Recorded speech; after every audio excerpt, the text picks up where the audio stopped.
नमस्कार विद्यार्थी मित्रांनो, आज आपण गणित भाग 1 मधील दुसरे प्रकरण वर्ग समीकरणे अभ्यासणार आहोत. तर प्रथमतः या प्रकरणामध्ये सुरुवातीला आपण पाहूया की रेषीय बहुपदी कशाला म्हणायचं. तर रेषीय बहुपदी म्हणजे काय, तर एका चलातील ज्या बहुपदीची कोटी ही एक असते तिला आपण रेषीय बहुपदी असं म्हणतो. म्हणजे बघा मुलांनो, या ठिकाणी चल किती असणं अपेक्षित आहे, एक.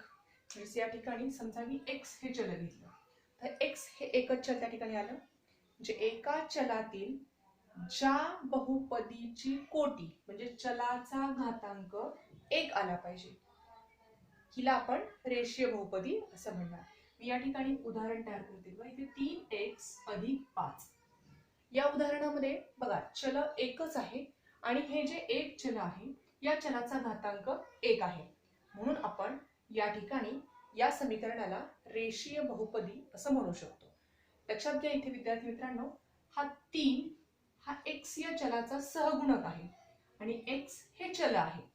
या उदाहरणामध्ये 3x आणि 5 अशा दोन संख्या आहेत. यामध्ये 3x हे एक पद आहे आणि 5 हे दुसरे पद आहे. तर इथे एकच चल आहे आणि चलाचा घातांक एक आहे, म्हणून अशा बहुपदीला आपण रेषीय बहुपदी असं म्हणतो. ठीक आहे.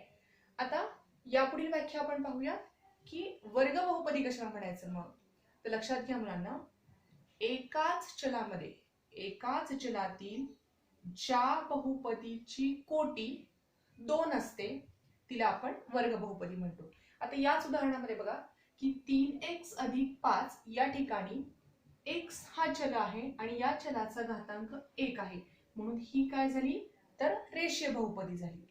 जर समजा या ठिकाणी मी फक्त इथे घातांक जर 2 केला तर या ठिकाणी ही बहुपदी काय झाली तर वर्ग बहुपदी. तर लक्षात घ्या विद्यार्थी मित्रांनो की चलाचा घातांक जर एक असेल तर आपण तिला रेषीय बहुपदी असे म्हणतो आणि जर चलाचा घातांक 2 असेल तर त्याला आपण वर्ग बहुपदी म्हणतो. ठीक आहे. तर या संदर्भातील आपण आणखीन काही उदाहरणं अभ्यासणार आहोत. बघा इथे मी आणखी एक उदाहरण लिहिते पहा. 5x अधिक 9. आता सगळ्यात पहिल्यांदा आपल्याला काय शोधायचंय तर दिलेलं समीकरण जे आहे किंवा दिलेलं जे उदाहरण आहे त्या उदाहरणामध्ये इथे एक समीकरण दिसते 5x अधिक 9. या समीकरणामध्ये चल आहे का तर आहे. चलाचा घातांक किती आहे तर चलाचा घातांक एक आहे. मग हे कोणतं उदाहरण झालं तर हे रेषीय बहुपदीचं उदाहरण झालं. ठीक आहे. त्यानंतर बघा दुसरं उदाहरण आपण एक पाहूया. x चा वर्ग अधिक 3x वजा 5. आता या ठिकाणी लक्षात घ्या विद्यार्थी मित्रांनो, इथे x चा वर्ग अधिक 3x वजा 5 हे दुसरं आपण उदाहरण या ठिकाणी पाहतोय. इथे चल x आहे, इथे पण चल x आहे, म्हणजे एकाच चलातील बहुपदी ती आहे आणि चलाचा घातांक आपल्याला किती दिसतोय तर चलाचा घातांक या ठिकाणी आहे 2, म्हणून या बहुपदीला आपण काय म्हणणार तर वर्ग बहुपदी. लक्षात घ्या या ठिकाणी हे उदाहरण आहे रेषीय बहुपदीचं आणि इथे चलाचा घातांक आहे 2, म्हणून हे कशाचं उदाहरण येणार आहे वर्ग बहुपदीचं. तर तुम्हाला या ठिकाणी उदाहरण आणखीन काही मी घेणार आहे की ज्यावरून तुम्ही एक रेषीय बहुपदी आणि वर्ग बहुपदी ओळखू शकता. तर रेषीय बहुपदी कसं ओळखणार तर चल एक आहे का पाहायचं. चलाचा घातांक एक असेल तर ती रेषीय बहुपदी असेल आणि जर समजा दिलेल्या समीकरणामध्ये एकच चल असेल आणि चलाचा घातांक जर 2 असेल तर त्याला वर्ग बहुपदी असे आपण म्हणू शकतो. ठीक आहे. तर आता आपण या ठिकाणी दोन भाग या ठिकाणी पाहिलेत, एक तर रेषीय बहुपदी आणि वर्ग बहुपदी. तर दिलेल्या बहुपदीमध्ये चलाचा घातांक म्हणजेच कोटी आपण त्याला म्हणतो ती एक जर असेल, इथे लिहित नाहीत, एक ही संख्या लिहिली जात नाही, तर चलाचा घातांक जर एक असेल तर ती रेषीय बहुपदी आहे. आणि जर दिलेल्या समीकरणामध्ये चलाचा घातांक 2 असेल तर तिला आपण वर्ग बहुपदी असे म्हणतो. यानंतर आपण वर्ग समीकरणांकडे वळूया. तर बघा विद्यार्थी मित्रांनो, नेमकं वर्ग समीकरण कसं ओळखायचं किंवा वर्ग समीकरण कशाला म्हणायचं. तर आता आपण वर्ग बहुपदी पाहिलं, तर याच्या पुढे आपण पाहूया वर्ग समीकरण. तर यामध्ये ज्या एका चलातील समीकरणात सर्व घातांक पूर्ण संख्या असून चलाचा मोठ्यात मोठा घातांक 2 असतो ते वर्ग समीकरण असते. तर वर्ग समीकरण कशाला म्हणायचं? वर्ग समीकरण.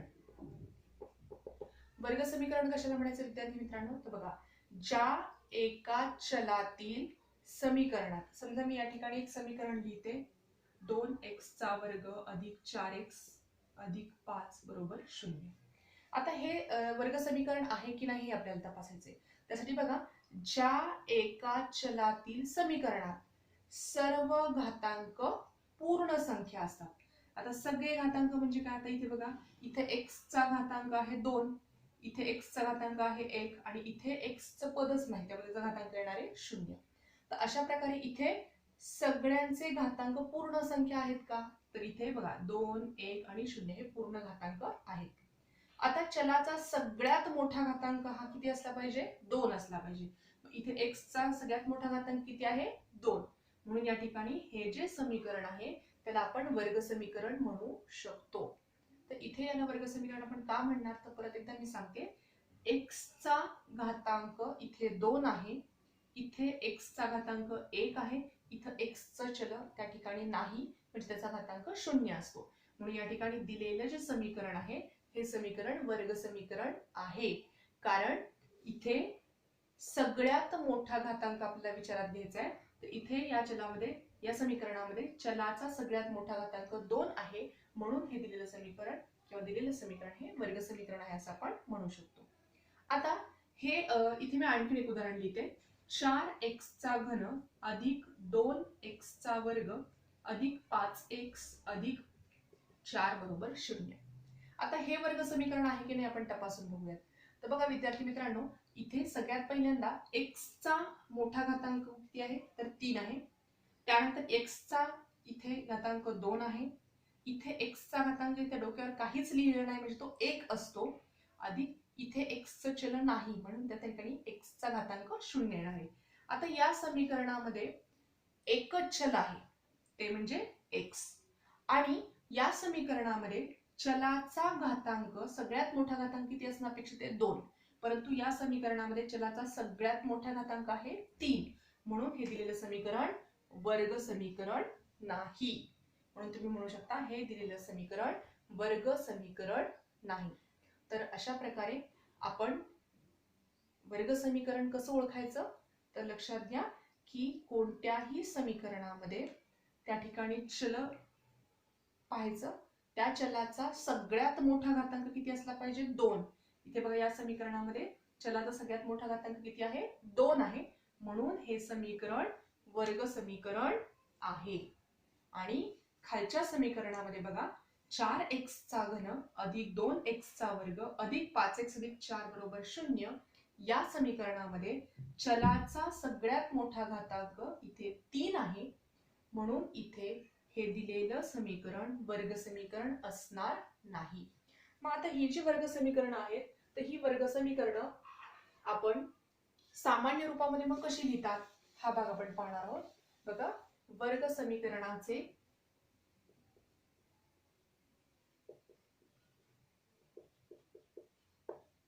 सामान्य रूप.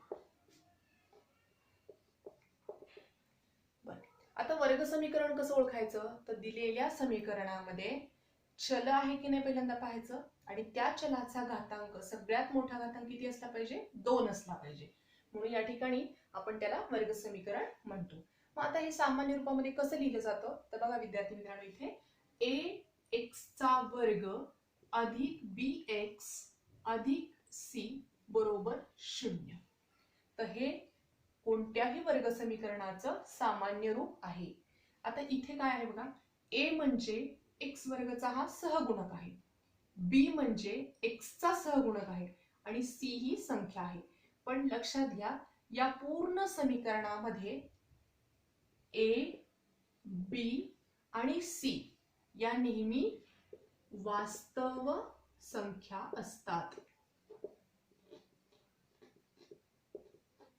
ए, बी, सी या वास्तव संख्या असतात. आणि या ठिकाणी इथे लक्षात घ्या, हे जे पहिलं पद आहे या पहिल्या पदामध्ये ए ची किंमत कधीच शून्य येणार नाही. कारण लक्षात घ्या, ax चा वर्ग अधिक bx अधिक c बरोबर 0 हे कुठल्याही वर्ग समीकरणाचं सामान्य रूप आपण अशा प्रकारे लिहितो. यामध्ये लक्षात घ्या, a, b आणि c च्या किमती वास्तव संख्या असतात. वास्तव संख्या म्हणजे काय, तर यामध्ये तुम्ही a ची किंमत ऋण संख्या घेऊ शकता, धन संख्या घेऊ शकता. ठीक आहे. इथे मात्र महत्वाची अट अशी आहे की a ची किंमत आपण कधीच शून्य घेऊ शकणार नाही. का बरं घेऊ शकणार नाही, जर तुम्ही इथं a ची किंमत 0 टाकली तर बघा ax चा वर्ग या पदामध्ये जर आपण a ची किंमत जर 0 घातली तर 0 गुणिले x चा वर्ग बरोबर उत्तर येणार आहे 0. कोणत्याही संख्येला 0 ने गुणलं तर उत्तर येतं 0. मग जर इथलं पदच पूर्ण 0 झालं तर ते वर्ग समीकरण राहणार नाही. म्हणून हे जे ax वर्ग अधिक bx अधिक c बरोबर 0 हे कुठल्याही वर्ग समीकरणाचं सामान्य रूप आहे. आणि यामध्ये नेहमी लक्षात ठेवा, इथलं पद कधीच 0 येणार नाही, म्हणजे a ची किंमत कधीच 0 येणार नाही, अन्यथा ते वर्ग समीकरण राहणार नाही. आपण आणखी या संदर्भातली काही उदाहरणं पाहणार आहोत. मी परत एकदा इथे तुम्हाला रिपीट करते. वर्ग समीकरणाचं सामान्य रूप लक्षात ठेवा, इथे ax चा वर्ग अधिक bx अधिक c बरोबर 0 हे कोणत्याही वर्ग समीकरणाचं सामान्य रूप असतं. यामध्ये a, b, c या नेहमी वास्तव संख्या असतात आणि a ची किंमत कधीही 0 नसते. आणि यावर आधारित आपण काही उदाहरणं पाहणार आहोत.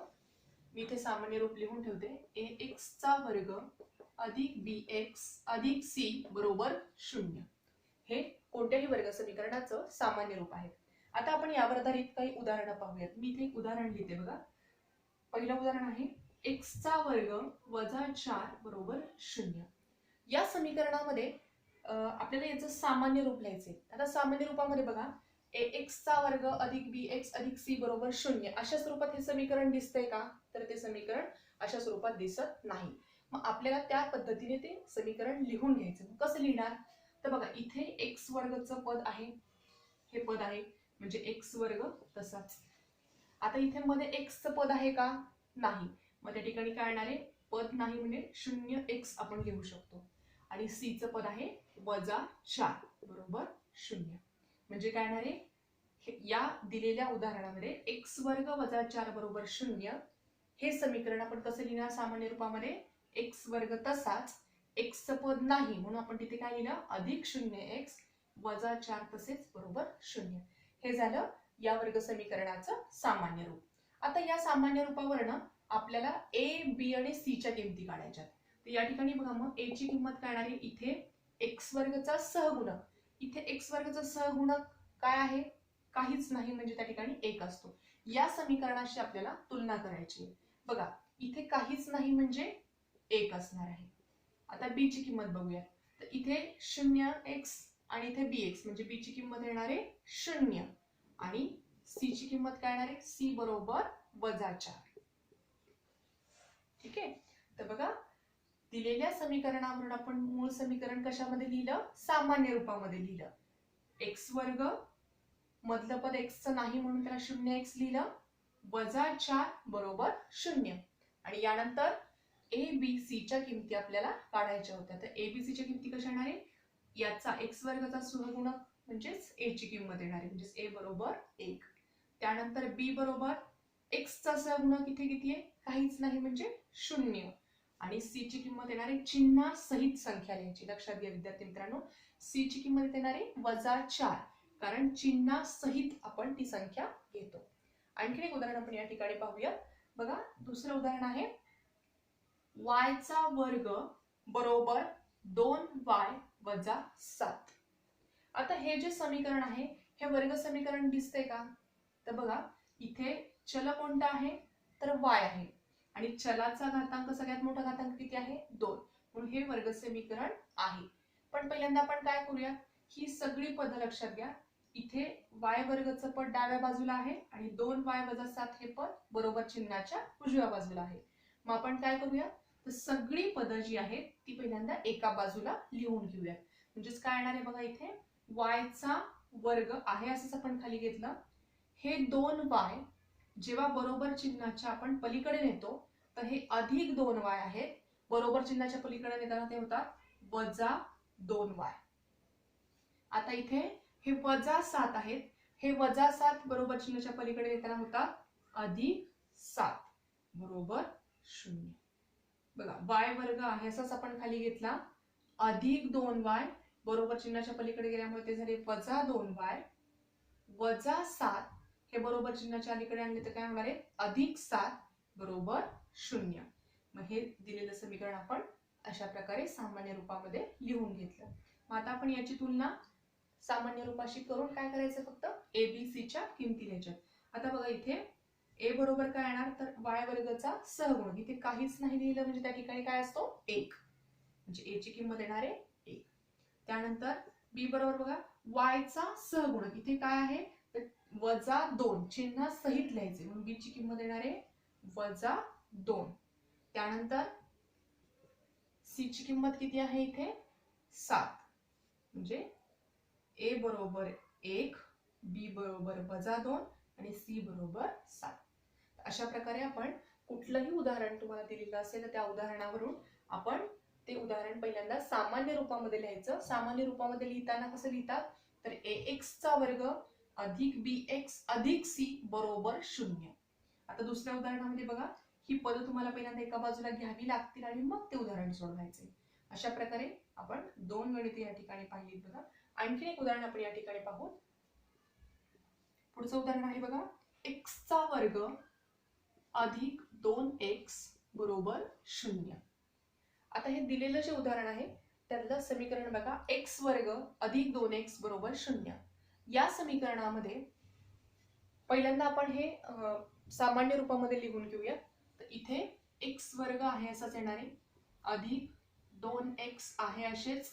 इथे c चं पद नाही म्हणून आपण त्याला काय लिहायचं, 0 लिहायचं. हे झालं त्याचं सामान्य रूप. आणि यावरून आपल्याला काय करायचंय, तर a, b आणि c च्या किमती शोधायच्या. तर या ठिकाणी आता सांगाय a बरोबर काय येणार, तर x वर्गचा सहगुणक म्हणजे येणार आहे 1. b बरोबर काय येणार, x चा सहगुणक म्हणजे 2 आणि c बरोबर इथे काहीच नाही म्हणजे 0. मग या ठिकाणी लक्षात घ्या, a ची किंमत असेल 1, इथे काहीच नाही म्हणजे 1 असणार आहे. b ची किंमत येणार आहे 2 आणि c ची किंमत येणार आहे 0. तर अशा प्रकारे बघा, तुम्हाला कोणत्याही उदाहरणामध्ये एक समीकरण दिलेलं असेल आणि त्या समीकरणाला पहिल्यांदा लक्षात घ्या की ती समीकरण सामान्य रूपामध्ये लिहिलेलं आहे की नाही हे पाहणं खूप महत्त्वाचं आहे. ax वर्ग अधिक bx अधिक c बरोबर 0 अशा स्वरूपात ते समीकरण प्रथमतः मांडून घ्यायचं आणि मग त्यावरून तुम्ही a, b आणि c च्या किमती त्या ठिकाणी शोधू शकता. ठीक आहे. तर अशा प्रकारे आपण या ठिकाणी काही उदाहरणं पाहिली आहेत. याच्या पुढील भाग थोडासा आपण पाहूया.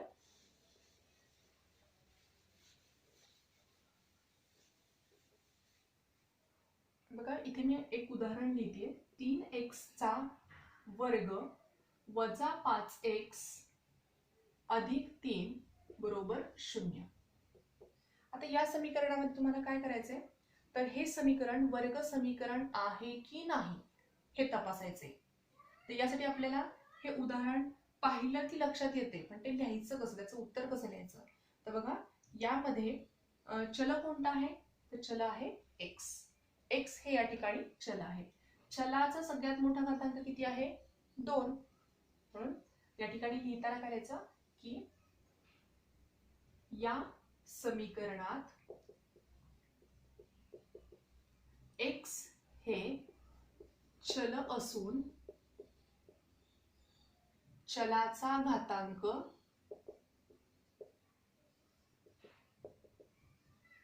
किती आहे, 2 आहे. म्हणून दिलेले समीकरण वर्ग समीकरण आहे. बघा या उदाहरणामध्ये बघा 3x चा वर्ग वजा 5x अधिक 3 बरोबर 0. या समीकरणामध्ये काय केलं आपण, चल आहे का, आहे. x हे चल आहे. चलाचा घातांक किती आहे सगळ्यात मोठा, तर तो 2 आहे. म्हणून इथे चलाचा सगळ्यात मोठा घातांक 2 आहे. म्हणून दिलेलं समीकरण काय असणार आहे, वर्ग समीकरण असणार आहे. तर मग इथे बघा लिहिताना कसं लिहायचं, तर या समीकरणामध्ये x हे चल असून चलाचा घातांक 2 आहे. म्हणून दिलेले समीकरण वर्ग समीकरण आहे. अशीच काही उदाहरण आपण आणखीन पाहूयात बघा. 9y चा वर्ग अधिक 5 बरोबर 0. आता या उदाहरणामध्ये बघा चल कोणता आहे, तर इथे y हे चल आहे आणि चलाचा सगळ्यात मोठा घातांक काय आहे, 2 आहे. म्हणून हे दिलेले समीकरण वर्ग समीकरण आहे. आता लक्षात घ्या या ठिकाणी मधलं पद नाहीये म्हणून ते वर्ग समीकरण होणार नाही का, तर नाही, तसं नाही. इथे जरी दुसरं मधलं पद नसेल तरी आपल्याला महत्वाचं काय आहे, महत्वाची अट काय आहे वर्ग समीकरण ओळखण्याची, तर दिलेल्या समीकरणामध्ये चलाचा सगळ्यात मोठा घातांक किती असला पाहिजे, 2, जो आहे इथे. म्हणून आपण लिहिताना कसं लिहिणार या ठिकाणी बघा, या समीकरणात y हे चल असून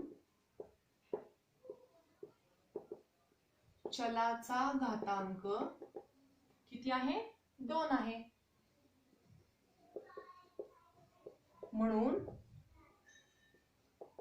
दिलेले समीकरण वर्ग समीकरण आहे. ठीक आहे. आता पुढचं एक उदाहरण पाहूया बघा.